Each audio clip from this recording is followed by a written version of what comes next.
have thought about AI in the last week? Okay, cool. How many people actually think AI has an impact in their day-to-day lives or business they're running? Okay, this is good. Just pulse checking a little bit about interest. Let me first introduce our esteemed panelists here. To my immediate left, we have Lulu Chang, principal at Canapi Ventures. And we have Ankur Patel, founder, CEO of Multimodal. We have Vaikkunth Mugunthan, founder and CEO of Dynamo AI. And Hassaan Raza, founder and CEO of Tavus. I'm gonna let them one by one give a little bit of a intro on their career path to where they are today and their founding journey as to what their company actually does, because they will pitch it better than I can. So I'll start here at my immediate left. Lulu, if you could just share a little bit about your path to Canapi and what you're focused on. Sure. So great to be here. Thank you all so much for having me Inside Summit. It's an awesome event. So I joined Canapi Ventures 3 years ago. We are, largely speaking, a B2B fintech fund. I would say that we define fintech less as financial technology and more as technology that sells into financial services. Reason for that being that our LP base, in addition to your traditional institutions and family offices, also comprises about 70 banks across the US. So the whole idea is that there's a dual value proposition, dual mission. To the banks, hopefully we can make you some amount of money, but also, by the way, here's this innovative roster of companies that can improve your AI capabilities, your fraud stack, your cyber posture, what have you.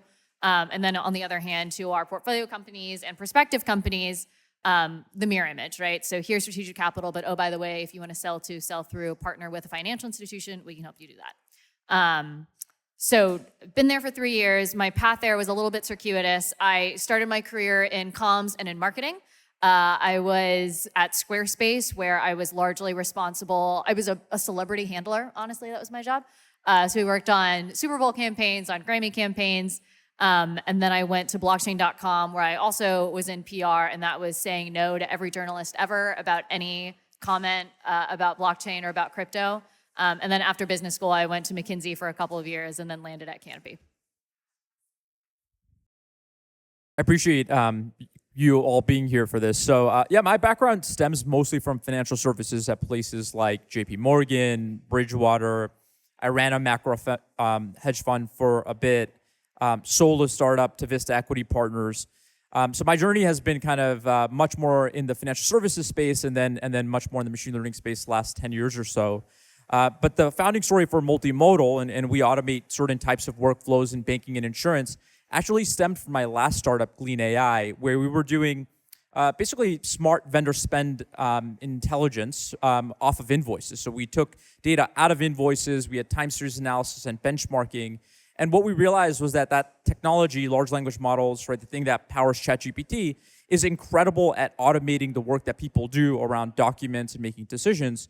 And we are building Multimodal with that frame in mind, right? Take away the administrative work away from people that they don't need to do, empowering them to be much more productive than they've ever been. Hi all, I'm Vaik. I'm the CEO of Dynamo. Like one good news I want to share is like we just hired our 50th employee today.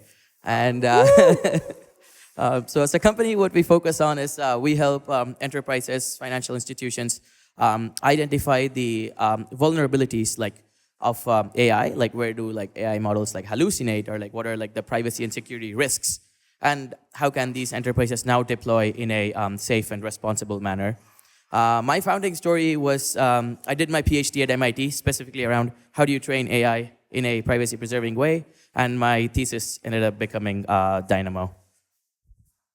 Awesome. Yeah, great to be here. I'm Hassaan. I'm the co-founder and CEO at Tavus. And Tavus, we're building foundational models to create human digital twins, right? So we see a future where there's an extension of you that can exist, that can, in video form, in Zoom form, and we're building the models to do that. And so my founding story is one of like a mixture of startups and techs. Before this, I was at Google. I also ran a product studio for a while. And the idea of Tavus actually came from helping a number of startups, create their first sales funnels. And they would go and they would create these personalized videos that would work really well, but they were really difficult to actually produce. 200 videos took them 13 hours to record and send. And so naturally, there was an opportunity to automate that entire stack, and we used AI to do it. And that's our background. Awesome. So thanks, guys. I know in the audience, everyone's curious about AI. We obviously have a ton of founders here with AI experience and repeat founders. But before we get to AI as a subject, I know we have a lot to cover there. I also know we have a lot of builders and operators and investors and potentially future founders in the audience. So I wanted to hear a little bit maybe from each of you about how you approach the fundraising process, because I know people are thinking about that. And maybe we'll start backwards, so Hassaan, move over here, which is more about how you approach fundraising for your company, for an AI company versus a non-AI company, and what that looks like in this current market and maybe at the time that you're fundraising. Yeah, so we're about 4 years old. So funny enough, whenever we were first doing our seed, AI was a thing, but it wasn't the thing, right? So it was, back then, it was having to convince people that there was a future here. And it definitely was more so investors that took a leap of faith in us and saying, hey, like, this AI thing, like, it's going to be real. No, you don't have to do crypto. You can do AI, right? And versus now, it's very different where, like, all investors are, like, all in on AI. And so, either way, you have to navigate noise now, right? Where, like, there's so much focus on AI, where everyone's doing AI, and you have to sort of navigate that noise versus 4 years ago where, there was less people to believe in you that this is going to be a thing. So it's been a little bit different in that, but building great products get you great investors either way. So, I think for me, it was I was still doing my PhD when we raised our seed round 2 years back. So we raised around like $20 million in seed and Series A now. But I would credit a lot of that to San Francisco. I think it is the best place to if you're like a tech startup founder, it's the best place where you can like learn from like other people. You have like access to like a lot of like investors. And then we decided to like move to New York, where like Canapi invested in our A round after hitting like product market fit. So kind of like after my PhD at MIT, moved to San Francisco, was there for 2 years, and then came to New York. We also did like Y Combinator 2 years back, so that also helped with the process. Shots fired at New York VCs and founders. Lulu, you'll have a chance to respond, Lulu. Go ahead. Yeah, so with Multimodal, we actually haven't raised yet. And I think we're building this a little bit different than I've done in the past. So just a little bit background. This is my third startup. AI's been around for a long time. I think people forget that. I think they look at AI as being this net new thing. But we were using machine learning 10 years ago at my first startup, had zero premium attached to it because no one really cared. It wasn't hyped. I joined startups that were all in the machine learning space the past 10 years, and none of them really got a premium. I think that's only really happened in the last 2 years. I think venture capital is a really great accelerator. It allows you to accelerate a motion that's emerging and really put more fuel on the fire. I think you could also raise too much too soon, and then that could insulate you from having really good capital efficiency. And I think right now, if you look at public markets and the way that they're looking at companies, capital efficiency is really important. Being able to have a really strong foundation and then raising venture capital on top of that to scale that motion, I think is pivotal. And that's the way we're building it. I do think, though, and this is where it gets tricky, is that AI is seeing a little bit of a frenzy in the same way that the .com companies had in the internet age. So I don't know how that plays out, but it's a great time to build. It's a great time to invest. Yes, some companies will get it completely wrong. Some investors will get it completely wrong. But some really great businesses are going to be built in this time. And Lulu, I'd love to hear a little bit about your thoughts on fundraising from the venture standpoint for AI versus non-AI, but also would love to hear your rebuttal against Vike. And as a New York VC, what is the landscape like here versus Technically a DC VC, believe it or not. East Coast? No, yes, an East Coast VC. I agree up to a point, right? I think that San Francisco definitely is a hotbed of innovation, but there are hotbeds of innovation everywhere, and our fair city is certainly one of them. So to each their own. In terms of the AI frenzy, as Ankur called it, I think that from the investor seat, that's really exactly what it is, right? It's very, very easy to slap .ai at the end of a URL and say, now we are an AI company, and you see this intersection of AI and climate and AI and cyber and AI and all of these other things, and you just don't need AI in a lot of these business models, right? I mean, I think that there is a premium that is given to companies that are truly changing the way in which it cannot simply be a process workflow change, right? It has to be a fundamental shift in the way that we think about things and the way that things are actually done. But making things just marginally more effective or marginally more efficient, that's been around for a really long time. And to Ankur's point, I think venture, as all things, is highly, highly cyclical. You mentioned .com. This to me feels a lot more like crypto a few years ago. And so, I think that there's an equal mix of real excitement and a recognition that the next billion, $10 billion, $50 billion company is certainly being built right now in the generative AI space. But similarly, that road there will be littered with the carcasses of many AI adjacent, sort of AI in scare quotes, companies that simply won't make it because it wasn't a real AI company to begin with. And so I think our job as investors is to pick out the wheat from the chaff and make sure that we are doing the due diligence that we can as non-AI experts, largely speaking, and differentiate. Yeah, no, it's fascinating. I think that diligence that you're speaking to is what a lot of companies are doing as well in terms of deciding whether or not to adopt AI solutions in their stack. And that's where I think for each of you guys as founders, all of your companies have sort of an enterprise angle to it. And I would love to learn a little bit about how you've approached that enterprise sales cycle, what sort of resistance you're seeing from large enterprises when you pitch your solutions to them, and what that sales motion even looks like, because we do have a lot of founders who are also focused on enterprise. Maybe we'll start with Ankur and we'll kind of popcorn around. Yeah, so I think the typical mantra you have for startups is you want to move fast and break things. And that's the exact opposite of what you see in enterprise, right?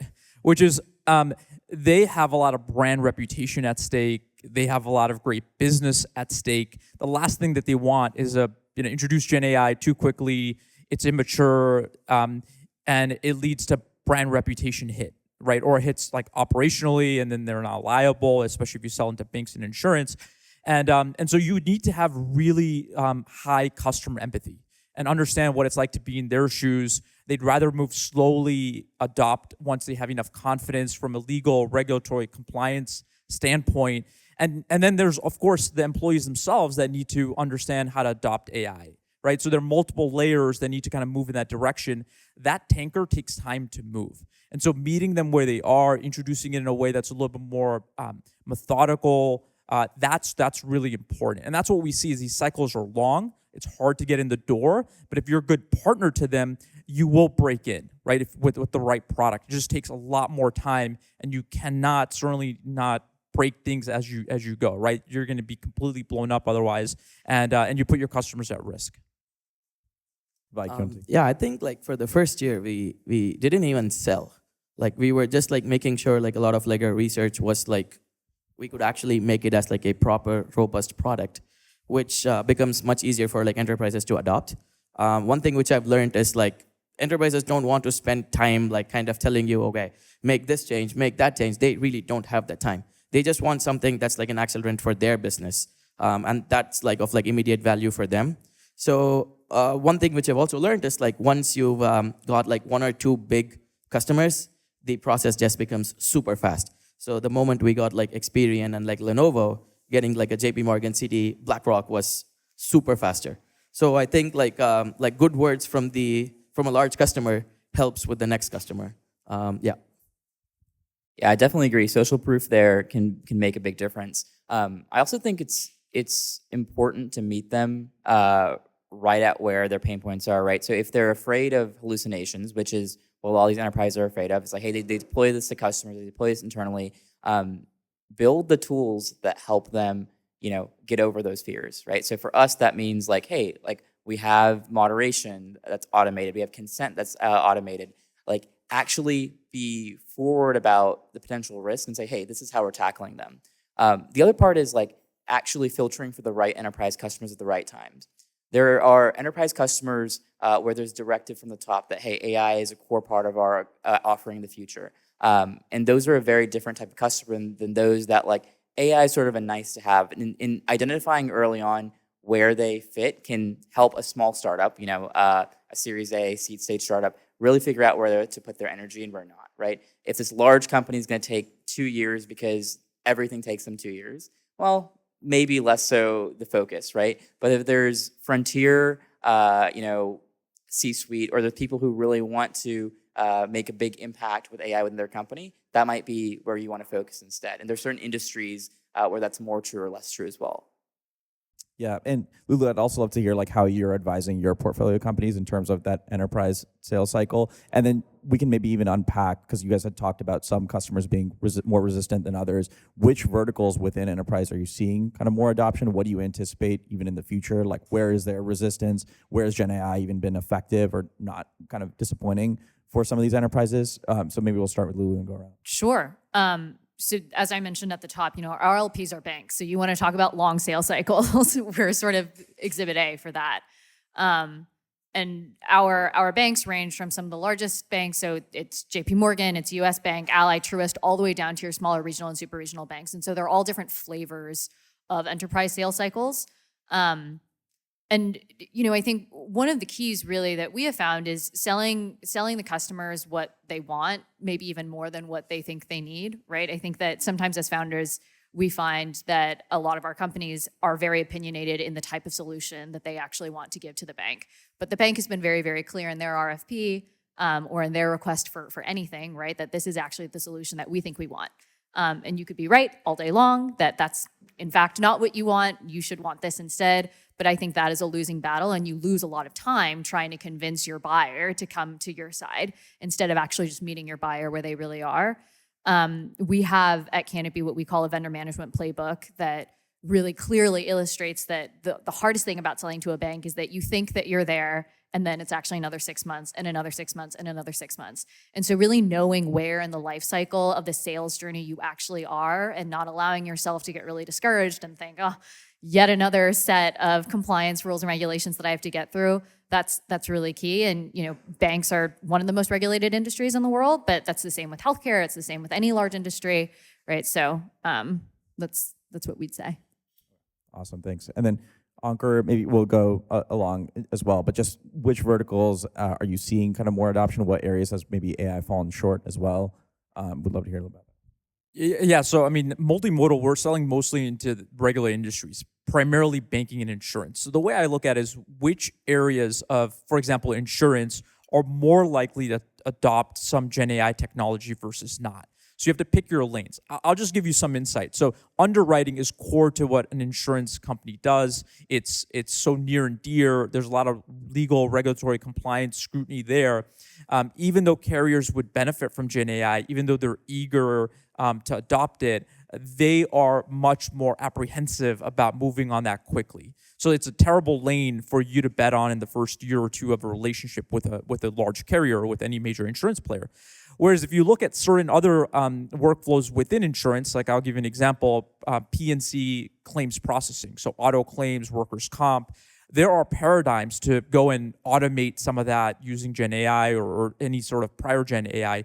There are things like express claims. So you have an auto claim, it's a de minimis amount, let's say under $5,000. If you have enough supporting evidence, you can go and automate that. And so there is a framework, right? There's less risk for the insurance provider. And so you can go and introduce your software there. So picking the right lanes, going there, and then moving to what might be a bigger opportunity later down the line, that's really critical. It's sequencing the way you open up that customer to bigger opportunities in due time. It's me. So specifically, like what do you, in addition, want to know? That would be nice to add some new insights. Yeah, so I guess with Dynamo specifically, I know you guys are looking at a bunch of different verticals. I know you're looking at financial services. You're going to healthcare for different different enterprise verticals. Which customers have been sort of the most resistant to adopt, and which customers do you think will adopt and then later see the value? Maybe which ones haven't already, and then how have the conversations there been? Yeah, so we primarily sell to a lot of the Fortune 500 companies. Finance is kind of our primary vertical. One thing which I've learned is like healthcare is a different beast of itself. For example, I don't think I would ever want to do that in the near future unless someone already exactly knows the playbook for doing it, right? But in general, I think Fortune 500 companies are moving much faster than how we saw them move last year, because they know that every board meeting people are talking about Gen AI. How do you have some sort of application that's going to improve productivity, or how do you have a chatbot? So I think it's actually a good time to do a startup, because of the fact that like enterprises have to move fast, and anything which you can do to empower that would like make a difference right now. Yeah, I'd agree, actually. I think if we rewind to like 3 years ago, convincing enterprises was actually harder. Now there's these directives from the top that, hey, we need to be an AI-first company. So it has become easier in that respect. I also agree that I think that even for these large companies, there's actually multiple customers within them. And figuring out which internal customer is best is plays to your strengths. For example, like even for us, whenever we're working with, a healthcare company or, financial services, okay, they might be afraid to deploy this to customer-facing products, but internal products are still somewhere where they're more open to try new things. So getting your entry there and then spreading from there and getting that trust built up, say, okay, this worked really well for an internal use case. Now this let's deploy it to customer use case is a great way to get in. The other thing I'd say is finding a champion, whether it's C-suite, whether it's someone else in the org that really believes in the future or like a future that you build with them can go a long way. So finding that C-suite, finding that PM, finding that VP that really, really loves what you're building or sees a future that you can help facilitate, and really working with them to sell it internally can be a massive win, especially for a startup. Yeah, those are some great points. And I think this is kind of a nice transition to where we're going next with this, which is I would love to hear everyone's thoughts on AI broadly. And I think this is where we can start to put on our like Nostradamus caps here and think about which areas of AI become commoditized, maybe from the enterprise angle, which areas from an enterprise perspective will end up becoming sort of more beneficial for them, whether it be open source versus closed source. What are you guys seeing in the landscape of AI moving forward? And maybe what areas do you think scare you? What areas do you think maybe improves your business as well? So we'd start with a little bit, maybe with Hassaan, what you're talking about in terms of employee productivity improvements as a solution versus is it actual, like, is that how enterprises are measuring their value creation / where does this go when these models improve and what do you think about that? Yeah, so I definitely think that like the issue with a lot of AI development today is that it's sort of general, right? And I think that as we see like enterprises adopt it, they're adopting solutions that work for them. So the application layer actually ends up being super important. I know that historically, especially in the past couple of years, like, oh yeah, application layer companies, why should they exist? But actually, like, the reality is that healthcare company or a financial service company, they're more likely to buy a solution that's tailored to them, that answers their specific needs around, hallucination prevention, all these elements. And so I do think that there's a lot of value in domain-specific, niche-specific application layer companies that really target the key pain points that these companies are facing. And I say this as like a foundational model company. We're not necessarily focused on a specific industry, but we do see a future where we're powering the application layer companies that will build these niche applications or the applications that are specific to each industry, and that's where the value will be created. And I think the open source versus closed source debate, I think that there will be plenty of areas to improve and really own, both in closed source and open source. So I don't really have yeah. Yeah, and Hassaan, I guess I have to ask, as a foundation model company, it's sort of the elephant in the room, are you worried about foundational models sort of becoming commoditized, or what do you think about that position? Yeah, so I think that like naturally all tech, like all core tech to some degree becomes commoditized, but there's always that, like for example, even now we see that like, at least for what we do, open source is at least 1-2 years behind what closed source reveals. And I think that lead will always remain. But it's also just important to focus on where the value in model improvement is. Like for us, like, yeah, like we'd be happy if there's like a core part of our pipeline for foundational model that, for our video models that is open source is better. It's like, great. Now we don't have to focus on that. Now we can focus on improving Y over here where there's actually more value to be had. So we think that the progress in open source actually also accelerates the progress in closed source because you can just focus your energy on the really hard problems that no one's solving yet. And then also I think there will always be domain-specific needs that require a different angle in research. And so like, it may be that, like, for example, for our pipeline, you may have great face track that's now open source, but it's like, okay, great. You still have to do like emotional context and all these different things that require a different angle. So either way, I think that we'll all win. Yeah, no, that makes a ton of sense. We'll work our way around here. So Vike, in terms of future of enterprise adoption, mass adoption of AI, what do you think needs to happen fundamentally at the AI level? Yeah. I definitely think it's like starting to become more of a data play right now. Like, yeah, there are like a lot of like good models, right? Like open source, closed source. But I really think like the value now which people are starting to realize is like in the actual data they have. Why is JP Morgan special? Because they have like trillions of like petabytes of like data over the years. And that is like helping them like, say for example, build their own like internal like financial GPT model, for example. So I definitely think data. And then the other challenge which we are seeing is like, you want to like be 100% sure on like any external facing application if something is like fully deployed in a responsible manner. Meaning like you don't want like an analyst to know if these two companies undergo a merger, what would the price of my stock be, right? Or you don't want like a way to decipher someone's like social security number through a chatbot. So it's really important. So like when we bring awareness, we just show like how like a lot of different models fail in a different contexts, and like how can like now enterprises like solve these problems using the second part of our solutions to make sure they don't have to worry about like something where like it could be like a lawsuit or like some sort of like defamation case. So it's really important to understand like how you are using that data, and I think that is what is going to play a big role. We've seen what happened with like LLMs when it comes to like text, and I definitely think the future is going to be audio, video, and like images, like the multimodal aspect of AI. Makes a ton of sense. We'll just work our way around here. So Yeah, so I think the foundation models, even today, if nothing changed, they're really, really good.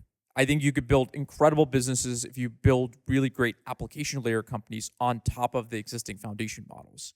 But foundation models, thanks to Hassaan and other players, they're going to continue to get better.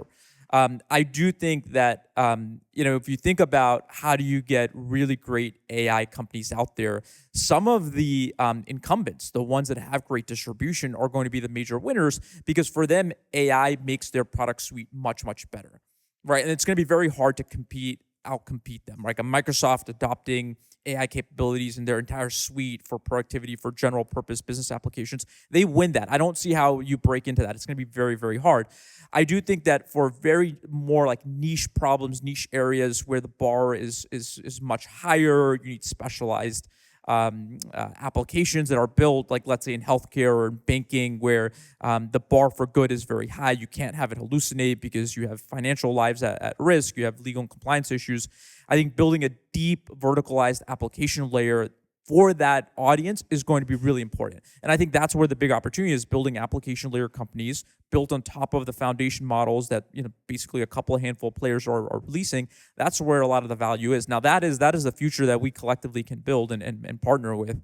I think there are only going to be a handful of companies that really succeed at the foundation model layer because ultimately it's a $500 million to $1 billion even sometimes per year game. It's only a handful of players that can compete in that sandbox.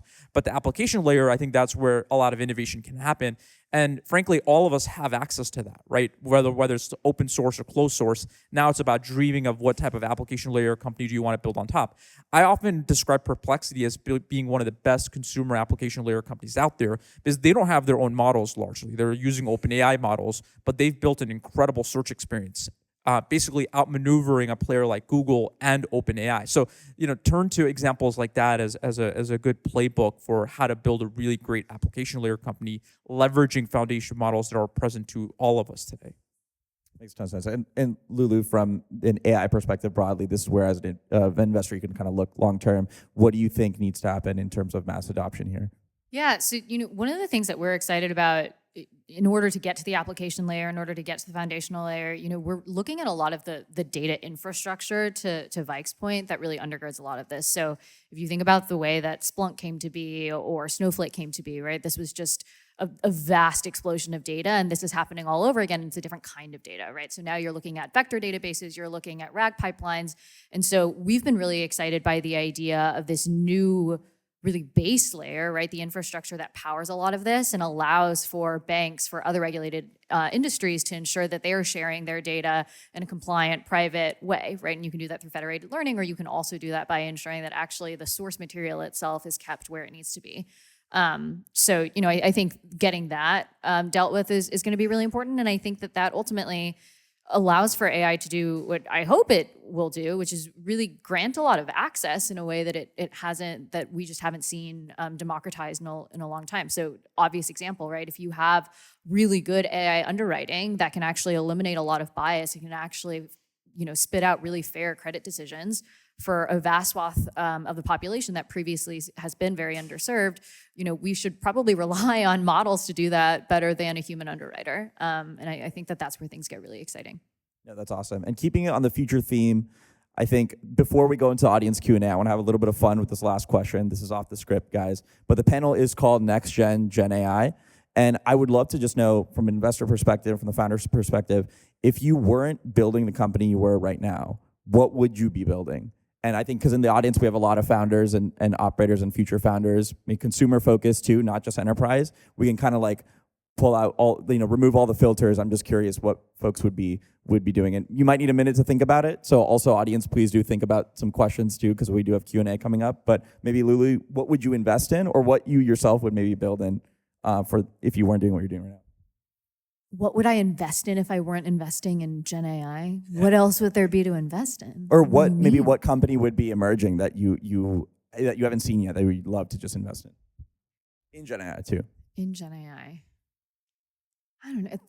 I feel like all these companies are going to exist in some way or another. If you could be the first check-in. If I could be the first check-in to some Gen AI company that would truly feed me on demand in a way that I wanted to be fed. I'm always hungry. So where my mind goes, like, I'm pretty sure that exists and it's called Uber Eats. And I just am like thinking about that right now. I don't know. Like, I think that there are, again, like interesting consumer applications of Gen AI that we just haven't even dreamed about yet. I'm not creative enough to answer this. I think for me, having been a public markets investor in the early part of my career, I still feel like investing is one of the things that's so essential. Investing well for your long-term financial stability and like that financial life that you want to live. I don't think it's a solved problem. As crazy as it sounds, there are a lot of like wealth management apps, some that are gamified to the point where they're actually disrupting you like in your financial lives. I think that really great financial advisors are worth every dollar you pay them, but there are also a lot of financial advisors that are not that helpful. So I think this is an area where Gen AI, if it takes the basically learnings, the advice, the frameworks that the best investment managers and financial advisors have, and then make that available broadly to consumers, that's a massive win. Now you have existing distribution that you have to compete against, but I just think that's a killer application because I think finances, financial lives are so important. I think we think about health and finance in different ways. I think health people realize is important. Finance, I don't think people pay enough attention to, and I think there's a huge opportunity to build there. I think it's a very hard problem. You have to go against existing distribution, like I said. But if I weren't building this, if I had tons of capital and time, that would be a really, really interesting area to go and build it today, because I think it's going to have massive societal impact if you build that right. So when I like angel invest in companies, it's usually like hardcore like AI based like tech companies. If not, I'm recently like really starting to like fashion tech. Like a lot of like cool products, like since I moved to New York, have been like emerging. So fashion tech, if I were to like build my own company, then it would definitely be something in like sports, if not like AI. Yeah, I mean, if I wasn't doing Tavus, my team says I like pain, so I do something even harder. I do something even deeper tech. I do something like that's like a 20-year horizon, maybe like space tech or something. Building AI companies is fun but hard. Maybe we just want to make it really hard. So, space tech probably. That's awesome. And so, I think we can now shift to audience Q&A. And if folks have questions, just feel free to like raise your hand, and I'll just call out some. Oh, yes. Oh, great. Okay, awesome. So, anybody? I'm just curious on the right team size to make a model, because you look at Midjourney, I think they have 8 employees at Midjourney, and they're building the best image model, and then OpenAI has perhaps thousands of employees. Where's that right team size that you have the sufficient kind of quality of the team to like, it just seems to be a huge span from 8 to 1,000 for the best image versus the best text model. Just curious what your thoughts are on that. And maybe, basically to reiterate the question, just thoughts on basically the team breakdown on building these models. Like, it sounds like Midjourney has about 8 employees. OpenAI obviously is like a huge team. But even maybe we can expand the question broadly. How have you thought about team size in terms of building your own companies too and hiring for AI? So the first 35 people in my company were like machine learning PhDs or like privacy experts, like hardcore engineers, like ML people from like MIT, Harvard, like CMU. We've always wanted to build like a product where we can clearly differentiate from like others. So I was never a fan of like building like a sales team till we hit like clear PMF. And we just like hired our first partnerships person a few months back. So even in the 50, we have like 1 or 2 people now doing this. So I think like a good technology is what we've seen that like clearly differentiates from others, and is actually providing value. So that's my take. Ankur, Hassaan, thoughts on this? Yeah, I mean, we're about 30 people now. And I think the size of the team, like, I definitely believe in keeping it small. I think that you can move much faster with a smaller team. And 30 is not small necessarily, but like, I think there is a lot of advantage in keeping it small, keeping it a team that can move on its toes like really fast. So I'd say the perfect size for an AI startup is right around the 15-20 mark, where you have just enough people to make an impact. Like obviously Midjourney is doing great with 8. Like it's mostly just engineers, and I think like the team size matters less than the actual team itself. Building a team that has the same mission, the same values as you, that is really excited to work is more important than the actual amount of people. I personally like keeping it a little light though. I mean, I think my take is, today we're about 20 people. I think smaller is better in the early days because speed is everything. So by being small, you reduce the cost of communicating within that team, and you can just move super fast.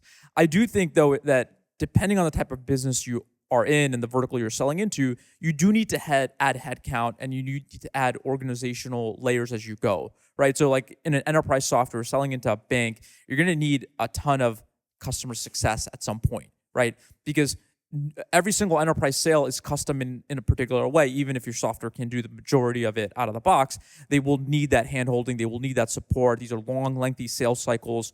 So having different functional areas as you build your organization become really, really important. You cannot operate with an 8-person team selling into Fortune 100 banks, right? You're just never going to make that happen.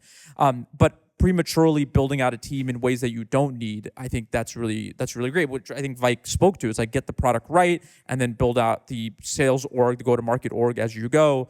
And then eventually you need great leadership, right? And so thinking about how to get great leaders becomes really important.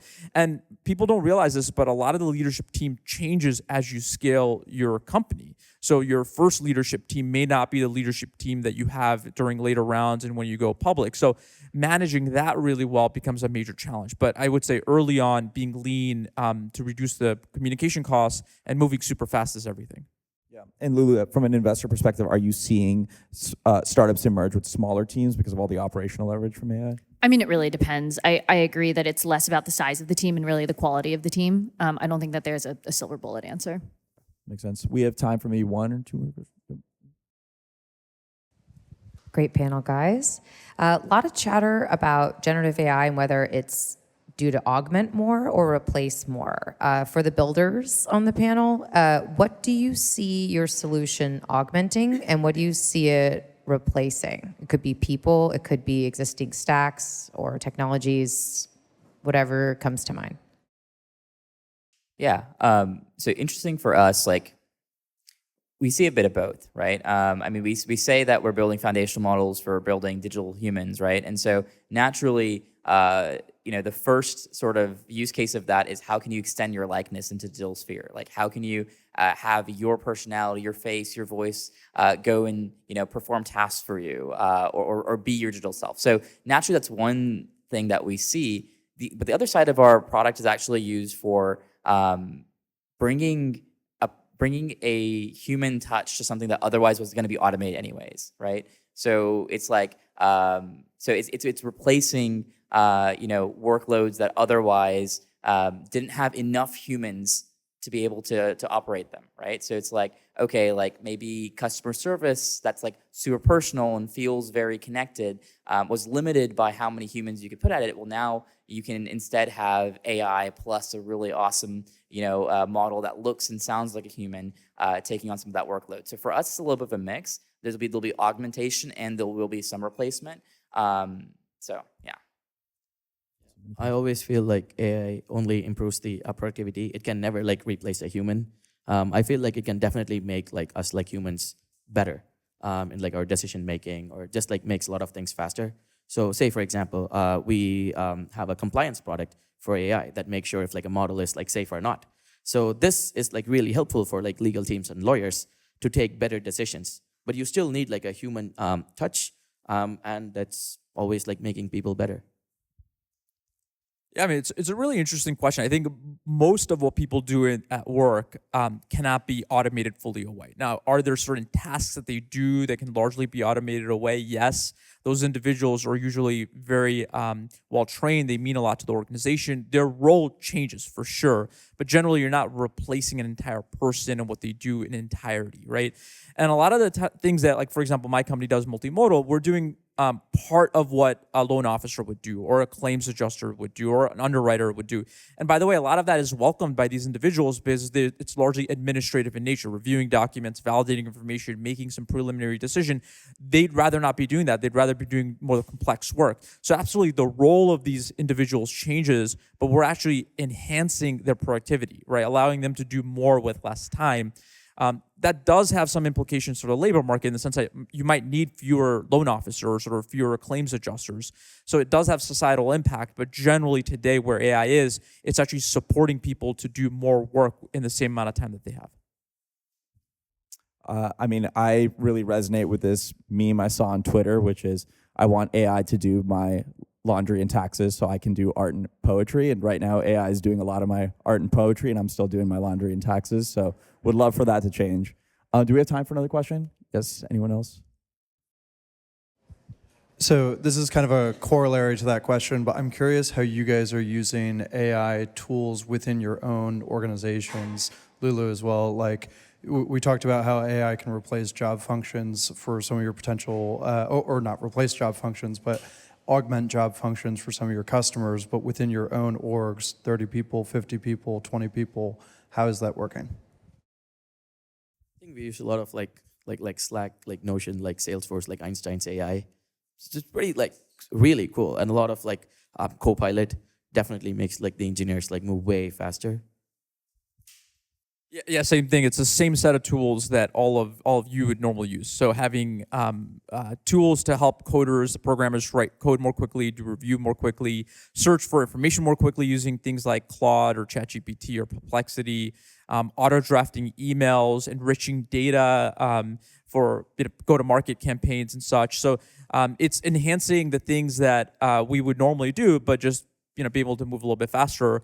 I think that we, like the type of work that Multimodal does, it's automating what I would say is like very high volume activity. So it's very bespoke, very like specific to certain things that that our customers would do. But generally, internally at Multimodal, we're consuming like what I would say is like more mainstream AI tools are broadly available to each of us. Yeah, I mean, I'd agree. I think we all use very similar, like, all of our engineers are using Copilot to, and ChatGPT, Claude, to engineer faster. I do also agree that, like, it is more so an augmentation. We're not replacing software engineers, we're just making them more productive. So a lot of our AI tooling is things to just make our team members more productive, right? It's things like Copilot, it's things like using Perplexity. It's all these tools that just help us do our jobs better, faster. Using Claude to help me write that reply email to investor because I really don't want to. Things like that really just it helps you unblock, and that mental block that might exist whenever you're first like trying to draft out an email. You're like, oh my god, I don't even know how to start. Well, great. Now you can use Claude to start, and then you review it, and like you say, okay, this is great, I can take it from here. And that's sort of how Copilot works for engineers as well. Like, yeah, you can ask it to write a piece of code. It probably won't be perfect, but what it did is it unblocked you, and that's really where we're seeing a lot of use for us. Makes sense. And my day job as a product manager, I turn on Microsoft Copilot and Teams so I don't have to pay attention to any meeting. And it just transcribes all my notes. Do you use anything in your stack? We're starting to increasingly. So we're trying to use AI actually to source more. So we're sort of feeding models, hey, we're looking for this stage, having raised less than this amount of capital based in these geographies, what can you find? There are a growing number of funds that I'm aware of that are really training models on their own investment memos. So as you continue to collate and gather data, then you feed all of that in, and then instead of spending, the week of actually writing an IC memo, it just spits one out, and then of course you're going back through and cleaning it up. But I'm not saying anything new. We're automating the tasks that are sort of the worst parts of our job and allowing us to do the more human touch element. So doing things like this and actually meeting founders and things that a machine cannot do. It's what we're trying to free ourselves up to do more of. Sweet. So huge thank you to our panelists and the Insight Summit for having us. Prithvi, who was around here, my co-chapter lead with the intros. As he mentioned, we are Gen AI Collective, so we have, basically this is all that we do. We essentially are a positive sum community and trying to basically collaborate with more such communities and have the conversation around AI here in New York City. So please talk to one of us if you guys want to co-host events together. We have a research roundtable coming up, as well as an executive dinner and a bunch of more events throughout the summer, and we're building out our calendar throughout the year. But thank you all for joining. I'm going to pass it now to Claudia for some announcements, and hopefully we'll see you guys around at lunch.